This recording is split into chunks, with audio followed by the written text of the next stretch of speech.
भक्तों, छठ पूजा मैं भूलकर भी स्त्री को यह 5 चीज गलती से भी नहीं पहननी चाहिए, नहीं तो उसका जीवन बर्बाद हो सकता है, उनका पति कंगाल हो सकता है, यहां तक कि उनके पति की मृत्यु तक हो सकती है उनकी वजह से। इसीलिए माताएं बहनों, आप अपने घर की सुख समृद्धि के लिए आज की वीडियो ज्ञानवर्धक है, बहुत ही महत्वपूर्ण पूर्वक है। इसीलिए सच्चे हृदय से, सच्चे मन से इस वीडियो को देख लेना, क्योंकि जो इस वीडियो को माता बहन छोड़ देगी तो समझ लीजिए कि उसे अपने परिवार से कोई प्यार नहीं है, कोई लगा नहीं है। इसीलिए भूलकर भी ऐसा ना करें, क्योंकि यह चीज बनती है आपके भाग्य को बर्बाद करने के सबसे बड़ा कारण।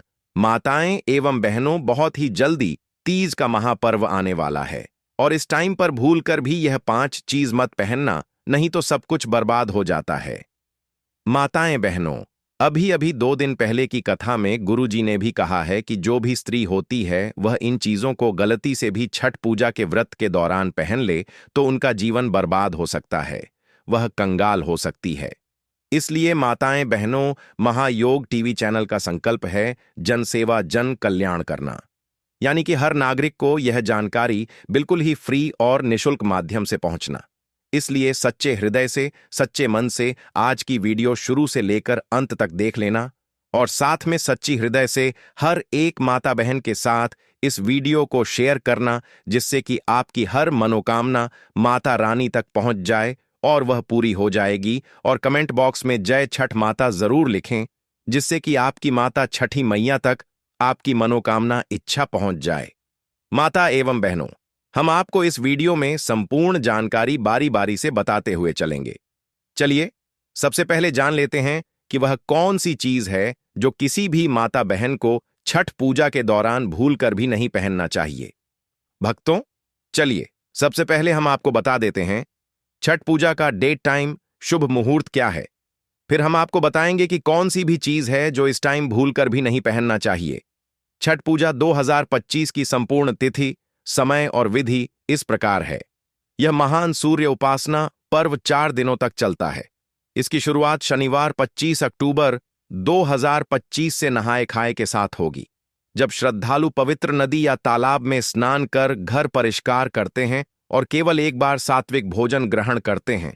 अगले दिन रविवार 26 अक्टूबर को खरना लोहंडा मनाया जाएगा।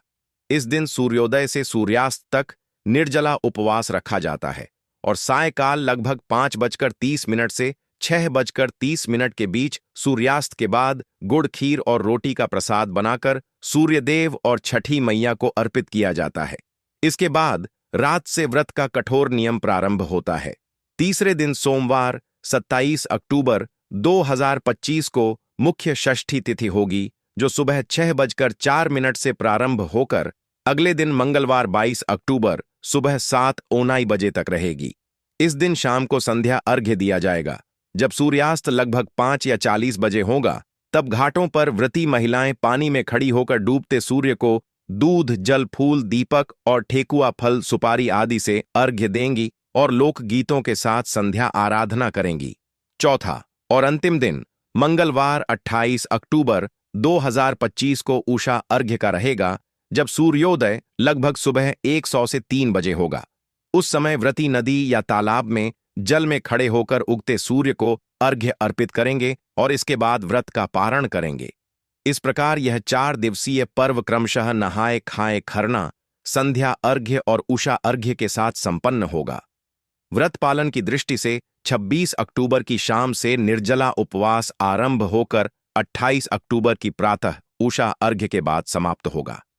पूजा के समय प्रसाद में ठेकुआ, गुड़खीर, गन्ना, नारियल, केला, नींबू, दीपक, पुष्प, सूप, चावल और पंचमेवा का विशेष महत्व है। घाट की सफाई, सूर्य उपासना, दीपद और आरती इस पर्व के मुख्य अंग है। चारों दिन व्रत पालक लोग अत्यंत पवित्रता और नियम संयम से रहकर माता छठी और सूर्य देव से परिवार की समृद्ध संतान, सुख और आरोग्य की कामना करते हैं। काले रंग के कपड़े नहीं पहनने चाहिए। छठ पूजा के समय काले रंग के वस्त्र पहनना बहुत अशुभ माना जाता है, क्योंकि यह रंग अंधकार, नकारात्मकता और शनि से संबंधित माना गया है। सूर्य उपासना के इस व्रत में चमक, प्रकाश और सात्विकता का प्रतीक हल्के रंग के कपड़े शुभ माने जाते हैं। काला रंग सूर्य की किरणों को अवशोषित करता है, जिससे यह पूजा के वातावरण में ऊर्जात्मक असंतुलन लाता है। इसलिए व्रती महिलाएं प्रायः पीले, नारंगी, गुलाबी या लाल रंग की साड़ी पहनती हैं, जो सुख, शक्ति और ऊर्जा का प्रतीक हैं। छठी मैया की आराधना में काले वस्त्र धारण करने से सूर्यदेव के तेज का अपमान माना जाता है। इसलिए इस दौरान काले, भूरे या गहरे नीले रंग से भी परहेज करना चाहिए। सिंथेटिक या पॉलिस्टर के कपड़े नहीं पहनने चाहिए। छठ पूजा में प्राकृतिक वस्त्र जैसे सूती, कॉटन या रेशम सबसे पवित्र माने जाते हैं। सिंथेटिक या पॉलिस्टर के कपड़े शरीर में गर्मी उत्पन्न करते हैं और त्वचा पर अस्वाभाविक प्रभाव डालते हैं, जिससे साधना के समय मन एकाग्र नहीं रह पाता। यह पूजा, स्नान, नदी और दीपक से जुड़ी होती है। इसलिए ऐसे कपड़े जो जल से प्रभावित हो, पहनना अनुचित है।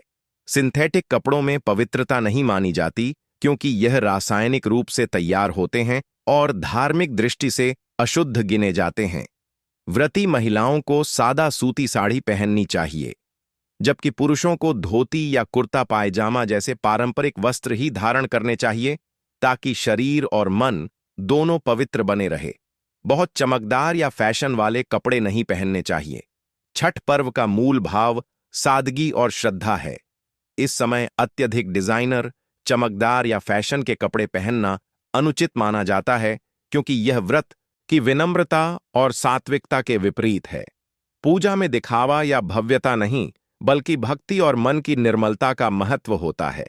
अधिक चकाचौंध या झिलमिलाहट वाले कपड़े सूर्य उपासना के दौरान ध्यान भंग करते हैं और दूसरों की श्रद्धा में भी व्यवधान डालते हैं। व्रती महिलाओं को पारंपरिक सादी साड़ी और पुरुषों को साधारण धोती या कुर्ता पायजामा धारण कर पूजा करनी चाहिए। ऐसा माना जाता है कि सादगी से की गई उपासना छठी मैया को अधिक प्रिय होती है और वह भक्त के परिवार को आरोग्य, धन और संतान सुख से आशीष देती है। चमड़े या ऊन से बने वस्त्र या आभूषण नहीं पहनने चाहिए। छठ पूजा में जीव हिंसा से बने किसी भी वस्त्र या वस्तु का प्रयोग वर्जित है। चमड़ा पशु त्वचा से बनता है, इसलिए यह पूजा के लिए अपवित्र माना जाता है। इसी प्रकार ऊन भी पशुजन्य उत्पाद है, जो व्रत काल में वर्जित है। सूर्यदेव और छठी मैया की उपासना पूरी तरह अहिंसक और सात्विक भाव से की जाती है। इसलिए पूजा के समय चमड़े की बेल्ट, जूते, पर्स, घड़ी की पट्टी या ऊनी वस्त्र धारण करना दोषपूर्ण माना गया है। व्रती को केवल सूती कपड़े पहनने चाहिए और पूजा स्थल पर नंगे पैर रहना चाहिए। ऐसा करने से मन शुद्ध रहता है और सूर्य देव की दिव्य ऊर्जा सीधा व्रत शरीर में प्रवेश करती है, जिससे आत्मबल और आरोग्य की वृद्धि होती है। बहुत महंगे या गहनों से लदे वस्त्र नहीं पहनने। छठ पूजा में सादगी ही सबसे बड़ी भक्ति है।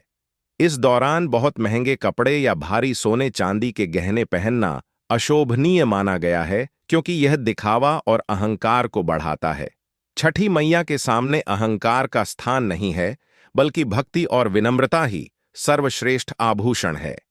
अत्यधिक गहनों का वजन स्नान, घाट पर अर्घ्य देने और व्रत के दौरान असुविधा भी पैदा करता है। प्राचीन मान्यताओं के अनुसार देवी छठ सादगी में प्रसन्न होती है, इसलिए व्रती को केवल मांग में सिंदूर, हल्का बिंदी और सादा वस्त्र धारण करना चाहिए। यह संयम और शुद्धता सूर्य उपासना का मूल आधार है और ऐसे भाव से की गई पूजा जीवन में स्थायी सुख समृद्धि लाती है। छोटे या टाइट कपड़े नहीं पहनने। छठ पूजा में शरीर को ढकना और शालीनता बनाए रखना अत्यंत आवश्यक माना गया है। व्रत के समय बहुत छोटे, टाइट या शरीर से चिपके हुए कपड़े पहनना अशोभनीय है, क्योंकि यह पूजा की पवित्रता और विनम्रता के विपरीत है।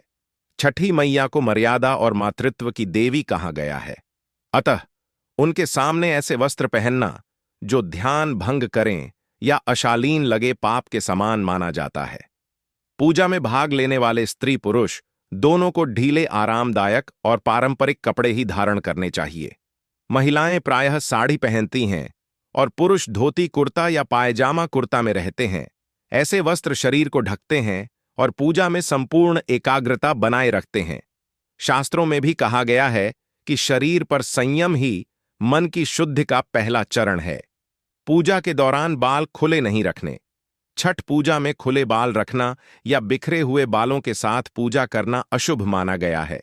हिंदू परंपरा में खुले बालों को शोक, असंयम और उग्रता का प्रतीक माना गया है, जबकि बंधे हुए बाल संयम, श्रद्धा और मर्यादा का चिन्ह है। जब व्रती महिलाएं घाट पर सूर्यदेव को अर्घ्य देती हैं, तब खुले बाल जल और दीपक से संपर्क में आकर अशुद्धि उत्पन्न कर सकते हैं। इसलिए बालों को सधे हुए जोड़े या छोटी में बांधना सबसे पवित्र माना गया है। कहा जाता है कि जब बाल सधे होते हैं तो मन भी सधा रहता है और पूजा में भक्ति का भाव स्थिर रहता है। छठी मैया संयम और गृहस्थ जीवन की देवी हैं, इसलिए उनका आशीर्वाद पाने के लिए शालीनता बनाए रखना अनिवार्य है। नेल पेंट, मेकअप या सुगंधित कॉस्मेटिक का उपयोग नहीं करना। छठ व्रत का मूल भाव सादगी, स्वाभाविकता और शरीर मन की शुद्धि है। नेल पेंट, मस्कारा, लिपस्टिक या अत्यधिक मेकअप का उपयोग कृत्रिमता दर्शाता है, जो व्रत के सात्विक भाव को कमजोर करता है। पूजा के समय शरीर पर किसी भी प्रकार के रासायनिक या सुगंधित पदार्थों का प्रयोग न करने की सलाह दी गई है, क्योंकि यह साधना के दौरान मन को बाह्य वस्तुओं की ओर ले जाते हैं। व्रती को स्नान के बाद केवल हल्का तेल या हल्दी का उबटन लगाना चाहिए और बिना श्रृंगार के पूजा करनी चाहिए। यह न केवल शास्त्रीय दृष्टि से उचित है, बल्कि शरीर की प्राकृतिक ऊर्जा को संतुलित रखता है। जब व्रती प्राकृतिक रूप में सूर्य देव की उपासना करता है, तब सूर्य की किरणें उसे अधिक तीव्रता से आशीष देती हैं। चप्पल, जूते या चमड़े की वस्तु पहनकर पूजा में नहीं जाना। छठ पूजा में शुद्धता का विशेष ध्यान रखा जाता है, इसलिए किसी भी प्रकार की चप्पल, जूते या चमड़े की वस्तु धारण कर पूजा स्थल पर जाना पूर्णतः वर्जित है। चमड़ा पशुजन्य होने के कारण अशुद्ध माना गया है और सूर्यदेव की उपासना में इसका प्रयोग अनादर समझा जाता है। व्रती और श्रद्धालु दोनों को पूजा स्थल तक नंगे पैर जाना चाहिए, जिससे धरती माता का आशीर्वाद भी प्राप्त होता है। नंगे पैर चलना भक्ति का प्रतीक माना गया है और इससे शरीर की नकारात्मक ऊर्जा भी बाहर निकलती है। कई मान्यताओं के अनुसार जब व्रती सूर्य को अर्घ्य देने नंगे पैर नदी में प्रवेश करता है, तो उसके पाप जल में विलीन हो जाते हैं। इसलिए जूते, चप्पल तो क्या, चर्म पट्टी वाली घड़ी या बेल्ट भी इस दिन नहीं पहननी चाहिए। सोने, चांदी या धातु के भारी गहने नहीं पहनने। छठ पूजा के दौरान अधिक गहने पहनना न केवल असुविधाजनक होता है, बल्कि यह दिखावे की भावना भी पैदा करता है, जो व्रत की पवित्रता के विपरीत है। व्रती को सादगी से रहना चाहिए, इसलिए बहुत अधिक सोने, चांदी या धातु के गहने धारण करने से बचना चाहिए। भारी गहनों के कारण स्नान, अर्घ्य या घाट पर पूजा करना कठिन हो जाता है और कभी-कभी वे जल में गिर भी सकते हैं, जिससे पूजा का दोष लग जाता है। प्राचीन मान्यताओं के अनुसार देवी छठी सरलता और संयम की प्रतीक हैं। वे बाहरी आभूषणों से नहीं, बल्कि भक्त के मन के आभूषण से प्रसन्न होती हैं। अतः केवल मांग में सिंदूर, हल्की बिंदी या चूड़ी जैसे पारंपरिक चिन्ह धारण कर पूजा करना सबसे श्रेष्ठ माना गया है। मांस, मछली, अंडा, प्याज, लहसुन का सेवन करना। छठ व्रत पूरी तरह सात्विकता, शुद्धता और पवित्र तीख होता है। इस व्रत के दौरान मांस, मछली, अंडा, प्याज और लहसुन जैसी तामसिक वस्तुओं का सेवन सख्त वर्जित होता है। यह वस्तुएं न केवल शरीर की पवित्रता को नष्ट करती हैं, बल्कि मन में भी नकारात्मकता भर देती हैं। सूर्य देवता और छठ माता प्रकाश, जीवन और शुद्ध ऊर्जा के प्रतीक हैं।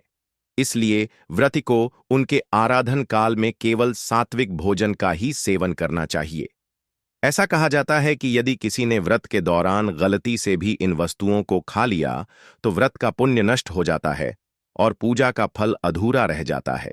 इसीलिए इस दौरान अन्न शुद्ध, बिना प्याज, लहसुन का, घर में ही पकाया हुआ होना चाहिए और किसी अपवित्र व्यक्ति के हाथ का भोजन नहीं करना चाहिए। नए वस्त्रों में सुई धागे का प्रयोग करना। छठ पूजा में व्रती जो वस्त्र पहनते हैं, उन्हें पहले से शुद्ध जल और गंगा जल से धोकर तैयार रखना चाहिए। अगर पूजा के दिन नया कपड़ा फट जाए या उसमें सिलाई करनी पड़े, तो यह बहुत ही अपवित्र कार्य माना जाता है। ऐसा करना व्रत की पवित्रता को भंग करता है। छठ माता को सादगी, पवित्रता और संयम प्रिय है। इसीलिए फटे कपड़े को सिलने की जगह किसी पुराने लेकिन स्वच्छ वस्त्र का उपयोग करना शुभ माना जाता है। इस दिन लाल, पीला या नारंगी जैसे शुभ रंगों के वस्त्र पहने जा सकते हैं, परंतु उनमें किसी प्रकार की चमक दमक या अशोभनीय डिजाइन नहीं होनी चाहिए। सादगी से पहना गया वस्त्रवती की श्रद्धा और विनम्रता को दर्शाता है। व्रत के दौरान गुस्सा, झगड़ा या कठोर वचन बोलना। छठ माता की कृपा पाने के लिए मन की शांति सबसे आवश्यक है। यदि व्रती क्रोध करता है, किसी से झगड़ता है या कठोर वचन बोलता है, तो उसका व्रत अधूरा रह जाता है। यह पर्व केवल शारीरिक उपवास नहीं, बल्कि मानसिक अनुशासन की भी परीक्षा है। क्रोध और कटु वचन मन की पवित्रता को नष्ट करते हैं। इसीलिए व्रती को इस समय पूरी विनम्रता, प्रेम और धैर्य से रहना चाहिए। परिवार में किसी से तकरार ना करें, किसी को अपशब्द ना कहें और हर कार्य को शांतिपूर्वक करें। ऐसा करने से छठ माता अत्यंत प्रसन्न होती हैं और घर में सौभाग्य और सुख शांति का वास होता है। तेल, परफ्यूम या कृत्रिम प्रसाधनों का प्रयोग करना। छठ व्रत में कृत्रिम सौंदर्य प्रसाधनों जैसे तेल, परफ्यूम, मेकअप या क्रीम का उपयोग करना अशुभ माना गया है। व्रती को इस दिन प्राकृतिक यह पर्व शरीर और आत्मा की शुद्धता का प्रतीक है। इसलिए बाहरी साज सज्जा से अधिक आंतरिक पवित्रता का महत्व होता है। छठ माता को सादगी प्रिय है, इसलिए बिना किसी कृत्रिम गंध या सजावट के पूजा करना सर्वोत्तम है। पारंपरिक वस्त्र, साधारण आभूषण और स्वच्छ शरीर ही व्रत की असली शोभा मानी जाती है। ऐसा माना जाता है कि कृत्रिम प्रसाधनों से पूजा का प्रभाव घटता है और व्रत की दिव्यता कम होती है। स्टील, प्लास्टिक या एल्यूमिनियम के बर्तन का उपयोग करना। छठ पूजा में सभी पूजा सामग्री को रखने और अर्पण करने के लिए कांसे, पीतल या मिट्टी के बर्तनों का प्रयोग किया जाना चाहिए। स्टील, प्लास्टिक या एल्यूमिनियम के बर्तन छठ पूजा के लिए अपवित्र माने गए हैं। ऐसा इसलिए क्योंकि सूर्य उपासना में केवल प्राकृतिक तत्वों से बनी वस्तुओं को ही स्वीकार किया जाता है। मिट्टी के पात्र धरती माता का प्रतीक हैं और इनमें प्रसाद चढ़ाने से पूजा का प्रभाव कई गुना बढ़ जाता है, जबकि प्लास्टिक या धातु से बने बर्तन आधुनिक और अशुद्ध माने जाते हैं। इसलिए व्रती को चाहिए कि वे पूजा की सारी सामग्री मिट्टी या कांसे के पात्रों में ही रखें। पूजा सामग्री को सीधे जमीन पर रखना छठ पूजा में यह बहुत बड़ी गलती मानी जाती है कि कोई व्यक्ति पूजा सामग्री जैसे ठेकुआ, दीपक, फल, नारियल आदि को सीधे जमीन पर रख दे। जमीन को हमेशा अशुद्ध माना जाता है क्योंकि उस पर असंख्य जीव जंतु चलते हैं और धूल मिट्टी लगी होती है। छठ माता की पूजा में प्रत्येक वस्तु अत्यंत पवित्र होती है, इसलिए सभी चीजों को सुप टोकरी या थाली में रखकर ही अर्पण करना चाहिए। इससे न केवल पूजा का आदर बना रहता है, बल्कि व्रत का फल भी संपूर्ण रूप से प्राप्त होता है। ध्यान रहे कि पूजा सामग्री रखने से पहले स्थान को गंगा जल से छिड़ककर शुद्ध कर लेना चाहिए। व्रत के दौरान जल या अन्न ग्रहण करना। छठ व्रत 36 घंटे का निर्जला उपवास होता है। इसका अर्थ है कि व्रती न तो जल पी सकता है और ना ही कोई अन्न ग्रहण कर सकता है। यह व्रत आत्मसंयम और दृढ़ संकल्प की परीक्षा है। जो व्यक्ति बीच में गलती से भी जल या भोजन ले लेता है, उसका व्रत टूट जाता है और पूजा का फल समाप्त हो जाता है। छठ माता की कृपा प्राप्त करने के लिए यह अत्यंत आवश्यक है कि व्रती पूरे श्रद्धा भाव से निर्जल रहकर व्रत निभाएं।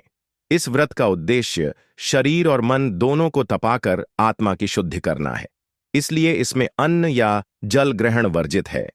शाम की पूजा या अर्घ्य में देरी करना। छठ पूजा में सूर्यास्त और सूर्योदय का समय बहुत महत्वपूर्ण होता है। इस दौरान अर्घ्य देने का विशेष विधान है। अगर कोई व्यक्ति देरी करता है या सही समय से पहले अर्घ्य दे देता है, तो पूजा अधूरी मानी जाती है। यह पर्व पूरी तरह से समय संयम पर आधारित है, इसलिए व्रती को पहले से ही सूर्यास्त और सूर्योदय का सटीक समय जान लेना चाहिए। पूजा की सारी तैयारी समय से पहले पूरी कर लें, ताकि मुहूर्त के दौरान कोई गलती ना हो। कहा जाता है कि जो व्यक्ति सही समय पर अर्घ्य देता है, उसे सूर्य देव का विशेष आशीर्वाद मिलता है। प्रसिद्ध को स्वाद लेकर छकना या गिरा देना। छठ पूजा का प्रसाद अत्यंत पवित्र माना गया है। इसे बनाते समय कोई भी व्यक्ति ना तो इसका स्वाद ले सकता है और ना ही इसे गिरा सकता है। प्रसाद बनाते समय शुद्धता, ध्यान और श्रद्धा आवश्यक है। यह प्रसाद केवल छठ माता और सूर्य देव को अर्पित करने के बाद ही ग्रहण किया जा सकता है। यदि प्रसाद गिर जाए तो उसे अशुद्ध माना जाता है और उसे दोबारा उपयोग में नहीं लेना चाहिए। व्रत को इसे बहुत सावधानी से संभालना चाहिए ताकि किसी भी प्रकार की अपवित्रता न हो। ऐसा माना जाता है कि शुद्ध प्रसाद ही छठ माता की कृपा लाता है। अपवित्र स्थान पर स्नान या पूजा करना। छठ पूजा में स्नान और सूर्य अर्घ्य का विशेष महत्व है। यह व्रत तभी पूर्ण माना जाता है जब व्रती स्वच्छ स्थान, निर्मल जल और पवित्र मन से पूजा करें। यदि स्नान या पूजा अपवित्र, गंदे या दूषित स्थान पर की जाती है तो पूजा निष्फल हो जाती है।